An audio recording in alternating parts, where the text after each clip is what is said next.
Muita paz, irmãos. Em Gênesis capítulo 1, temos muitas coisas para a gente aprender aqui. Primeiro que eu queria falar nesse vídeo é que Deus faz separação das coisas. Observe o que está escrito lá em Gênesis capítulo 1, do versículo 3 até o 5. Disse que Deus disse: haja luz, e houve luz. E viu Deus que era boa a luz, e fez Deus separação entre luz e as trevas. E Deus chamou a luz dia, e as trevas chamou noite, e foi tarde e manhã o dia primeiro. Observe que Deus faz separação das coisas durante a sua obra. Deus vai também posteriormente separar águas de águas. Deus vai separar a parte seca da parte, úmida, da parte líquida.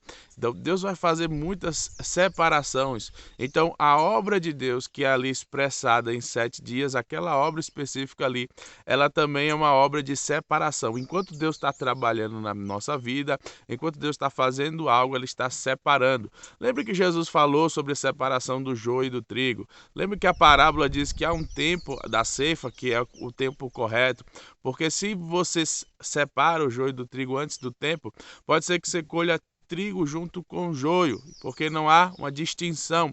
Então, o processo de maturidade desta obra, o processo de desenvolvimento dessa obra, vai discernir melhor, fazer a separação, refinar essa separação, deixar cada vez mais claro um lado e um outro lado. Então, você pode até escrever aí se você quiser estudar. A obra de Deus é feita também por um processo de separação. Enquanto Deus trabalha, Deus faz separação. Deus deixa claro a luz das trevas. E outro detalhe, um segundo ponto que eu queria falar para vocês é que o dia, naquele período, naquela expressão ali, naquele tempo, não tinha noite ainda. Deus fez a luz ali. Na verdade, Deus disse: haja luz, e então houve luz. Deus viu que a luz era boa e Deus fez a separação entre a luz e as trevas. Porém, o dia de Deus, o dia expresso, era tarde e manhã. Primeiro que não era manhã e tarde, era tarde e manhã. Observe que esses detalhes é que vão fazer você compreender que a terra que Deus e o dia que Deus está falando ali não é a mesma de hoje. Não é, pode ser semelhante, pode ser a mesma, pode ser parecido. São perguntas que você pode fazer ao texto. Mas observe que hoje nós não temos tarde e manhã, nós temos de manhã, de tarde e à noite. A noite não é mencionada nesse dia ainda. Observe que ainda no dia primeiro aqui não havia astros que iriam também fazer essa separação ficar melhor ou nítida. Isso aí só vai acontecer no quarto dia. Então, é importante que as pessoas, quando venham falar sobre os tempos e as estações de uma obra de Deus, elas saibam discernir esses detalhes. Porque muitas pessoas falam: é um absurdo falar que a Terra tem 6.000 anos. Eu já ouvi muito isso, principalmente nessas questões que dizem que a ciência é contra a religião e etc. Na verdade, a ciência é o que alguma pessoa ou outra pensa. Não existe um papa da ciência e nem existe pensadores que pensam a mesma coisa unanimamente. Dentro da academia científica, das várias vertentes especializadas, há grandes contradições, divergências, e quem é especialista, quem gosta de fazer trabalho científico e pesquisar, vai saber que existe divergência entre eles, assim também como existe divergência entre aqueles que estudam a palavra de Deus, porque somos ainda pessoas em processo de conhecimento. Então é importante que haja um crescimento. Enquanto vamos aprendendo, vamos fazendo a diferença, vamos separando as coisas e vamos aprendendo um com o outro, certo? Então, o texto não menciona a idade, o texto não fala sobre isso. O texto sobre a terra, sobre a criação, não está tratando sobre idade. A única parte que você vai poder datar e vai poder contar alguma coisa é a genealogia a partir de Adão. Preste atenção nisso. A partir de Adão existem genealogias mencionadas. Então tem como você separar. Não tem todas as genealogias de todas as pessoas.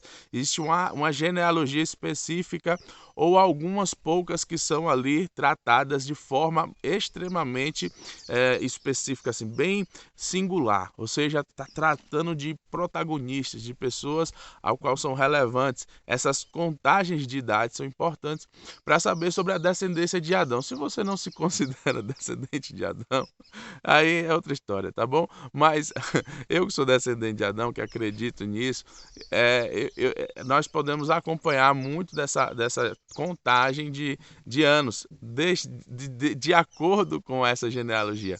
Mas em relação à terra, esqueça a idade. Não existe menção aqui nesse texto. Eu não conheço nenhum outro texto da Bíblia que fala sobre a idade da terra. Então, se você quer saber sobre isso, já saiba que não tem como contabilizar isso, pelo menos pelo que eu entendo, tá certo?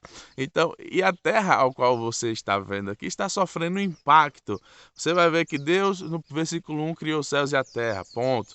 No versículo 2, já tem um estado ali sobre aquela terra que provavelmente não é o inicial, como está escrito em Isaías 45:18, que Deus não formou a terra vazia, e a terra agora, no versículo 2, está vazia e está inundada, sofreu um dilúvio.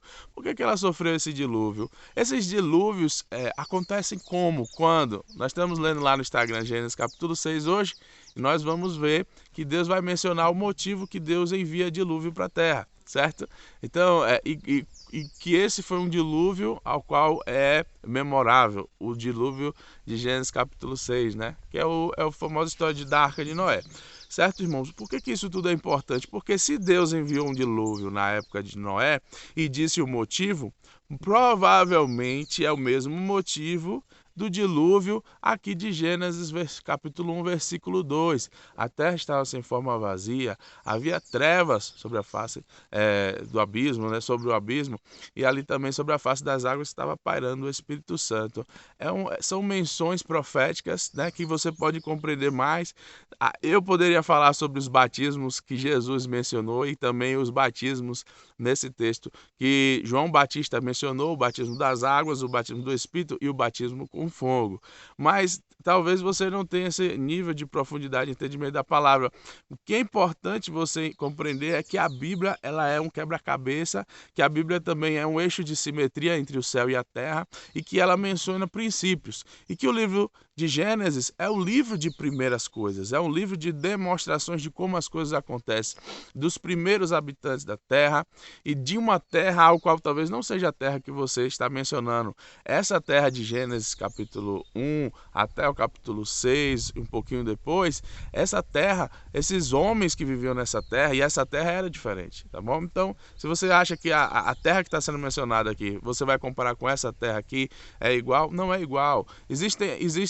Você não é igual a 10 anos atrás, você não é a mesma pessoa de 5 anos atrás, 20 anos atrás, você não tem os mesmos dentes que você desenvolveu logo no seu período de infância, esses dentes caíram, então você está em processo, você não tinha essa barba, talvez que você que tem barba, você não tinha barba, né? Então nós estamos em processo de metamorfose, de transformação contínua e não podemos achar que um texto bíblico está falando sobre a idade X enquanto está falando sobre a idade Y. É uma idade diferente, é um tempo, uma estação, não está sobre os mesmos moldes ou princípios de um momento e de uma estação ao qual está se referindo. Então entender exatamente, se está falando, por exemplo, se eu estivesse ali no texto, está falando sobre o Sami adolescente de 15 anos ou adolescente de 18, de 20, o que aconteceu que transformou o Sami de 15 para o de 18, ou qual foi o fato importante, assim, catastrófico ou dramático que aconteceu entre 20 e 22,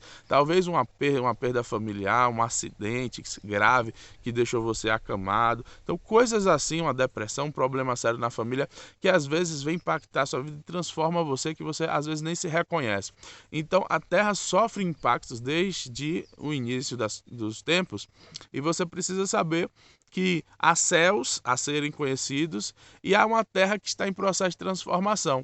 Eu conheço na Bíblia pelo menos três estações grandes, assim, três terras que você pode aprender, que também em Gênesis é chamado de Éden. As pessoas acham que o Éden é igual ao jardim, mas existe, a Éden é a terra de prazeres que Deus preparou para a habitação do homem, certo? Isso que significa Éden, né? Que vem também do nome de Adão, né? Éden e Adão tem uma proximidade porque significa terra, está relacionado ao barro, está relacionado a essas coisas, ao vermelho, que vocês vão ver muito nos primeiros habitantes, porque eles estão em conexão com esta terra que não era maldita. Depois vocês vão ver os textos que, a partir de Gênesis capítulo 3, Deus menciona a maldição da terra, e então começa a terra a produzir coisas diferentes que antes não existia.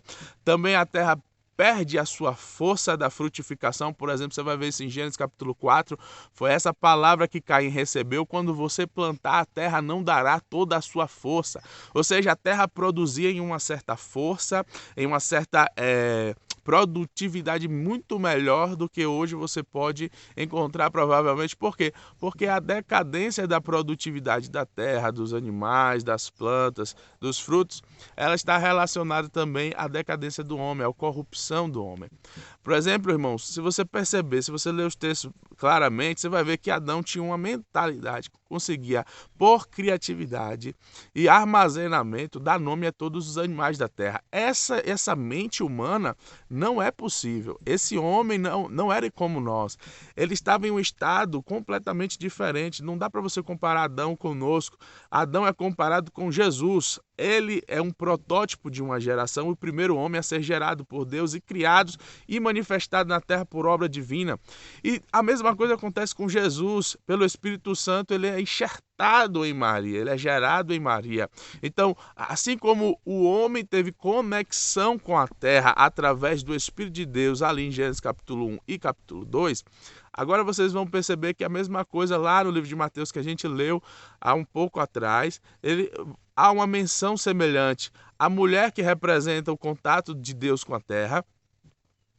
Pense na barriga da mulher como a terra. A terra é onde é gerado o homem. E a barriga da mulher é onde é gerado Jesus Cristo. Então, são menções, as estações de sofrimento da mulher em relação à sua puberdade, tem relação com a terra também. São menções proféticas que eu poderia estar falando para vocês sobre as menstruações das mulheres, o tempo de puberdade, o tempo de menopausa da mulher e a mudança de uma infertilidade posterior na sua velhice. Tem muito a ver com os estados e o que a terra vai sofrer. 3 estados que são mencionados também claros em relação ao derramamento de sangue da terra ou derramamento de sangue da mulher. São conexões que eu consigo fazer por interpretação e por revelação divina, que talvez você não consiga hoje, mas se você me acompanhar aqui no YouTube, você vai poder estar aprendendo mais sobre esses detalhes da Bíblia que podem mudar completamente sua vida.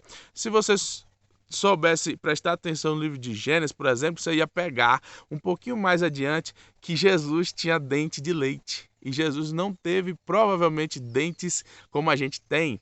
Então, Jesus era diferente, Adão era diferente. Será que eles tinham dores no seu corpo? Será que eles sofriam da mesma forma que nós sofremos?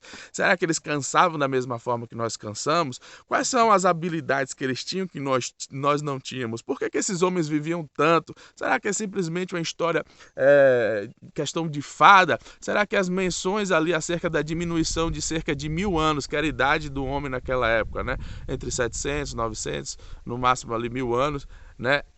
Matusalém tinha 900 e alguma coisa. Então você vai decaindo ali, começa em Gênesis 6, decair, foi mencionado. Agora foi estipulado que cerca de 120 anos o homem viverá. Já o salmista diz que 80 anos já era enfado, cansaço e dor, que está muito mais relacionado com a nossa vida de hoje em dia. Mas naquela época, como esses homens viviam, como eles dormiam, o que eles comiam? Por exemplo, em Gênesis capítulo 1, você vai perceber que o homem não comia carne, o homem somente comia vegetais. Por que o homem comia vegetais antigamente e somente vegetais? E por que vegetais e frutas e agora come carne? Onde foi que mudou? Quando foi que o homem pela primeira vez comeu carne? Está no livro de Gênesis também. Então são muitos detalhes importantes que vão mudar, né, a história do homem, a cultura. Também vão mudar aspectos biológicos, vão mudar o tempo, né, que esse homem vai viver, como ele vai viver, quem foram as primeiras civilizações, como eles se dividiam no aspecto de trabalho, né, no desenvolvimento das suas habilidades. Está escrito lá em Gênesis também. Você pode ler tudo isso, você vai ver sobre a geração de Caim, como foi que ele se estabeleceu, como foi que as cidades se estabeleceram. Você vai ver a primeira menção dos 7 setes na Bíblia, como você vai ver Jesus falando sobre, Pedro pergunta a Jesus, né, se ele poderia perdoar seu irmão até 7 vezes. Jesus fala até 70 vezes 7. Você vai ver o primeiro 70 vezes 7 na Bíblia, você vai ver que existem outros 77 na Bíblia, e Jesus só pegou uma deixa, né? Mencionou aquilo, mas você pode correlacionar os 77 da Bíblia, que são 3 também, e eu sei onde estão, eu posso ler com vocês e falar sobre os 77 com maior propriedade, porque não é simplesmente 70 vezes 7, 490. Tem um outro aspecto também que é extremamente importante, de uma revelação de Jesus, a qual ele dá para o ser humano, e quem está sensível vai entender, tá bom, irmãos? Então esse vídeo é um vídeo que nós estamos finalizando para que você saiba algumas questões que são importantes do livro de Gênesis, para que você não fique complicado, nem que ache difícil a leitura. E eu estou trazendo também coisas interessantes, importantes, e outros aspectos, né, de pensamentos que eu já recebi e que agora estou compartilhando com você. Que você fique na paz do Senhor. Se você curtiu, então clica aí no joinha. Se você gostou, compartilha também com os seus amigos. E que você se inscreva, e também pode colocar as notificações em todas, que aí você vai estar recebendo todos os vídeos que você está postando aqui nesse canal sobre a Bíblia Sagrada, tá bom? Que Deus te abençoe, fique na paz do Senhor, Shalom.